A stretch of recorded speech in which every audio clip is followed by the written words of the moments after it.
Chalakudy river protection ഫോറത്തിന്റെ നേതൃത്വത്തിൽ പരിസ്ഥിതി സാമൂഹ്യ സന്നദ്ധ പ്രവർത്തകരുടെയും ജനപ്രതിനിധികളുടെയും യോഗം കൂടുകയുണ്ടായി. ചാലക്കുടി എം.എൽ.എ. സനീഷ് കുമാർ ജോസഫ്, ചാലക്കുടി ഫൊറോന പള്ളി വികാരി father Varghese Pathadan, river protection forum secretary SP Ravi മുതലായവർ പങ്കെടുത്തു. മുൻ വർഷങ്ങളിലെ അനുഭവങ്ങളുടെ പശ്ചാത്തലത്തിൽ നിലവിലുള്ള അവസ്ഥയും കാലാവസ്ഥാ പ്രവചനങ്ങളും പരിഗണിച്ച് ചാലക്കുടി പുഴയിലെയും നദീതടത്തിലെയും വെള്ളപ്പൊക്ക സാധ്യത വിലയിരുത്തുന്നതിനും മുൻകൂർ കരുതൽ നടപടികൾ ആലോചിക്കാനുമായിട്ടാണ് യോഗം ചേർന്നത്. അന്തർ സംസ്ഥാന കരാർ അനുസരിച്ച് വേനൽക്കാലത്ത് അർഹമായ വെള്ളം നൽകാത്തതിലും വർഷകാലത്ത് മാനദണ്ഡങ്ങൾ പാലിക്കാതെ അധിക ജലം കേരളത്തിലേക്ക് ഒഴുക്കി വിടുന്നതിലും സനീഷ് കുമാർ ജോസഫ് MLA ആശങ്ക രേഖപ്പെടുത്തി.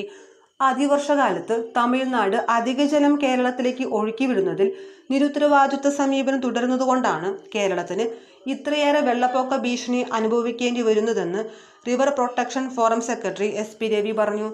പെരിങ്ങൽകുത്ത് ഡാമിലെ ജലനിരപ്പും മുൻ വർഷങ്ങളിലേതിൽ നിന്ന് വ്യത്യസ്തമായി ഗണ്യമായി താഴ്ത്തി നിർത്തേണ്ടത് ആവശ്യകതയും യോഗം ചർച്ച ചെയ്തു. ഈ പ്രശ്നത്തിന് ശാശ്വത പരിഹാരം ഉണ്ടാകുന്നതിന് വേണ്ടി അടിയന്തര നടപടികൾ സ്വീകരിക്കുന്നതിന് യോഗം തീരുമാനിച്ചു.